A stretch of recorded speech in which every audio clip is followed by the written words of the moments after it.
At 25, Jamie Vardy was working shifts in a factory and playing football in front of a few hundred people on muddy non-league pitches. 3 years later, he was running past Premier League defenders and breaking goal-scoring records that had stood for over a decade. His journey didn't begin in a famous academy or with a youth contract at a top club.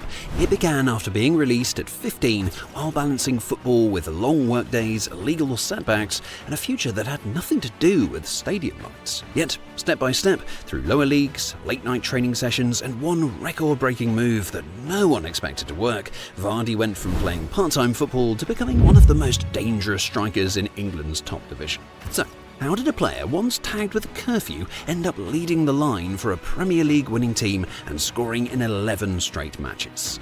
Well, here is his story. Rejected at 15.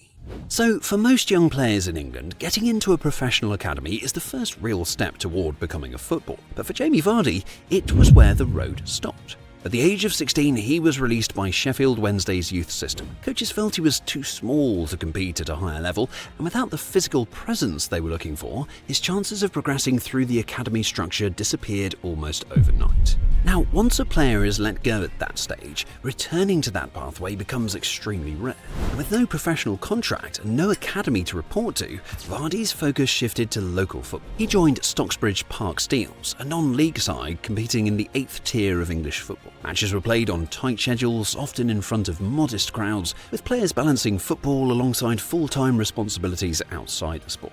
Training sessions were shorter, facilities were basic, travel to games came with work commitments the next morning. Football continued, although now it existed alongside everyday life rather than at the centre of it. By his late teens, the structure that usually develops future professionals had already moved on without him, and the Premier League was nowhere in sight. Now what followed was routine, repetition, and the quiet grind of survival. Steel boots after steel shifts. So by his early 20s, football had become something Jamie Vardy fitted around work, not the other way around.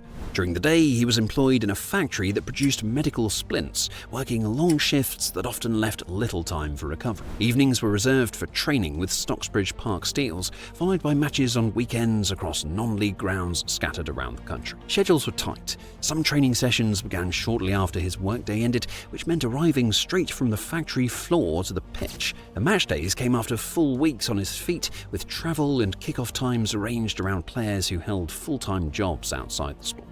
On the field, the tempo of non-league football demanded physical effort. Defenders closed down quickly, space was limited, and games were often decided by direct play and second balls. Over time, Vardy's style began to reflect that environment. Short sprints turned into repeated runs. Pressing became instinctive. Timing movements behind the defensive line grew sharper through constant repetition against experienced opponents. And each week followed a familiar pattern: work, train, play, recover, repeat. The professional game still felt distant, and the path ahead remained uncertain as he continued balancing football with life beyond it. But just as the routine began to feel steady, life reminded him how fragile progress could be. Setback before the rise. Now, in his early 20s, Jamie Vardy was involved in an incident outside a nightclub that led to a conviction for assault. The case resulted in a custodial sentence followed by a period under electronic monitoring, with a strict curfew placed on his movements. And for several months, his ability to travel was limited. Evening commitments had to be planned carefully around the curfew hours, which meant certain away fixtures were difficult to attend. Training schedules and matchday routines required adjustments to fit within the restrictions placed on him. And during this period, Vardy had already begun stepping up the non-league ladder with FC Halifax Town. His performances on the pitch continued to attract attention within the Conference North, where the physical demands of the league required consistent effort across every 90 minutes. Coaches and teammates provided support that helped him stay involved in football while managing the consequences of the legal process. Matches still came each weekend, and the responsibility to perform remained unchanged. Goals continued to follow, and interest from other clubs within the non-league system began to grow as he pushed through a chapter that could easily have ended his progress in the game. What had once been quiet persistence was now turning into something impossible to overlook. Goals that couldn't be ignored. So by 2011, Jamie Vardy's form in non-league football had started to gather real momentum. After a productive spell with FC Halifax Town, he secured a move to Fleetwood Town, a club competing in the Conference Premier with ambitions of reaching the Football League. Fleetwood's setup brought a more structured environment, and Vardy's role in attack became central to their plans. Week after week, he found space behind defensive lines, timed his runs effectively, and converted chances with growing consistency. And as the season progressed, his goal tally continued to rise. Now, during the 2011-12 campaign, Vardy scored 31 league goals, finishing as one of the division's top scorers. His contributions played a significant part in Fleetwood Town securing promotion to the Football League for the first time in their history. Scouts from higher divisions began attending matches regularly, tracking his performance across the season. And in May 2012, Leicester City completed a transfer for Vardy valued at around £1 million. The move set a record for a player transferring from non-league football into the professional ranks. A striker who had recently been balancing shifts in a factory with part-time football was now stepping into a championship squad preparing for a promotion push. But stepping up a level did not guarantee belonging, and the next challenge would test whether he truly fit the stage he had fought so hard to reach. Championship doubt. You see, the move to Leicester City in 2012 marked Jamie Vardy's first experience inside a fully professional setup. Training sessions became daily, recovery routines were closely monitored, and the pace of the championship demanded quicker decisions in tight spaces. The early months proved challenging. Defenders closed down faster, passing sequences moved at a higher tempo, and opportunities in front of the goal were limited compared to his previous seasons. So during the 2012-13 campaign, Vardy scored just 4 league goals. Supporters began questioning the club's decision to invest a record fee on a striker arriving from non-league football. And away from the pitch, the adjustment to professional life also took time. The schedule involved constant travel, detailed tactical preparation, and expectations tied to results each weekend. As the season continued, Vardy considered stepping away from the game altogether and returning to a more familiar routine outside football. But Leicester manager Nigel Pearson remained supportive throughout this period. Conversations between the two focused on patience and long-term development, with an emphasis on adapting his strengths to the demands of the championship. And the following season brought gradual improvement as Leicester pushed toward promotion, setting the stage for a step into the Premier League that had once seemed out of reach. But the step into the Premier League would demand more than progress. It would require a structure that could refine his instincts and amplify what made him dangerous. The system that made him lethal. So as the team settled into the division, Leicester began to rely on quick transitions from defence into attack. Midfielders looked forward early, aiming to release passes into open space before opponents could reorganise. Vardy's pace allowed him to reach those areas ahead of defenders, creating opportunities from situations that developed in seconds. And the coaching staff worked with him on positioning during these transitions. Runs started from deeper areas to avoid early offside calls, followed by angled movements toward the goal once the ball moved into advanced positions. Pressing from the front also became part of his role, applying pressure to centre-backs and goalkeepers during build-up play. And by the 2015-16 season, Leicester's attacking pattern involved rapid forward passes into channels where Vardy could accelerate toward goal.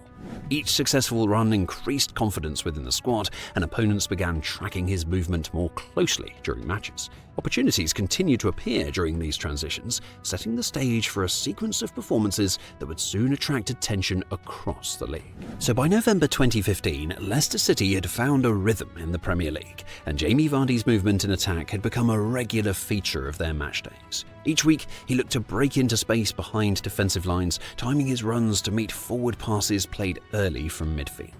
Goals began to arrive consistently. One match passed with a finish inside the box, another followed with a run onto a through ball. The sequence extended into October and continued through November as Leicester faced opponents across the division.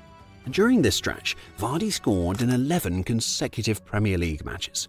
The run included goals against teams such as Arsenal, Liverpool and Manchester United, drawing increasing attention from across the league as the tally climbed. And on November the 28th, 2015, Leicester hosted Manchester United at the King Power Stadium. Early in the match, Vardy collected a pass near the edge of the penalty area and finished to score his 11th goal in as many league games. The striker set a new Premier League record for consecutive matches scored in, surpassing Ruud van Nistelrooy's previous mark of 10. And as the final whistle approached, Leicester had secured another point, and a striker who had entered the professional game from non-league football had written his name into Premier League history. Now, the record was only part of the story.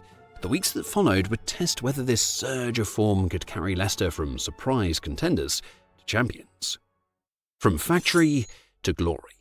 As the 2015-16 Premier League season moved into its final months, Leicester City remained near the top of the table. Match days carried growing attention, with each result shaping a title race few had predicted at the start of the campaign. Jamie Vardy continued to feature regularly in attack, linking play during counter-attacks and converting chances created during quick transitions. His goals across the season contributed to Leicester maintaining their position through winter fixtures and into the spring run-in. And victories against teams across the division added to their points total, while draws in tightly contested matches prevented significant setbacks.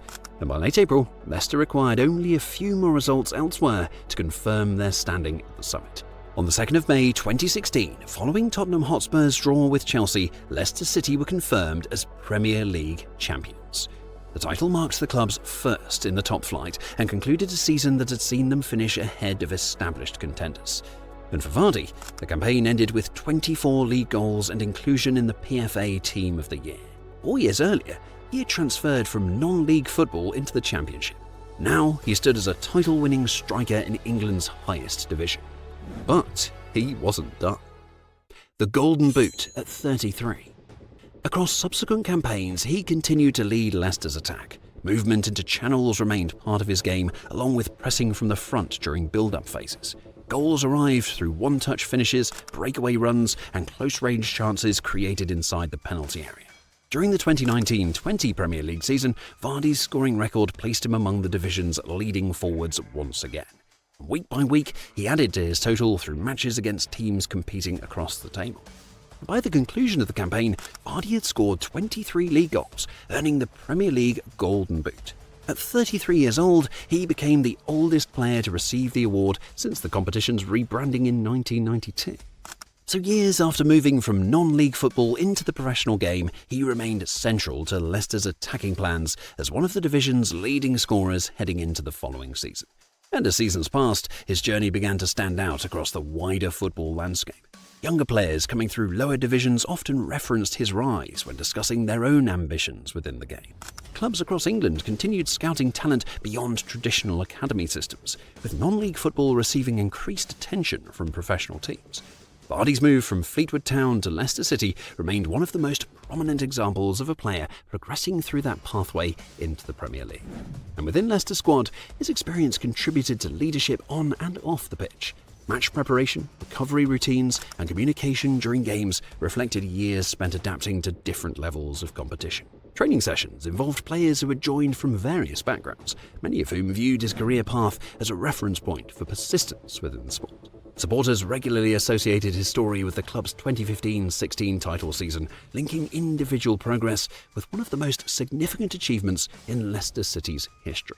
From local pitches in Sheffield to Premier League stadiums, his route through English football remained an example of progression that developed outside traditional structures, one that continues to influence how players and clubs view potential within the modern game. Quite interesting. Now to you. What do you think? Do you think the Premier League created Jamie Vardy, or was it forced to adapt once he arrived? Share your thoughts in the comment section below, leave a like and subscribe, and turn on the notification bell for more amazing videos like this one.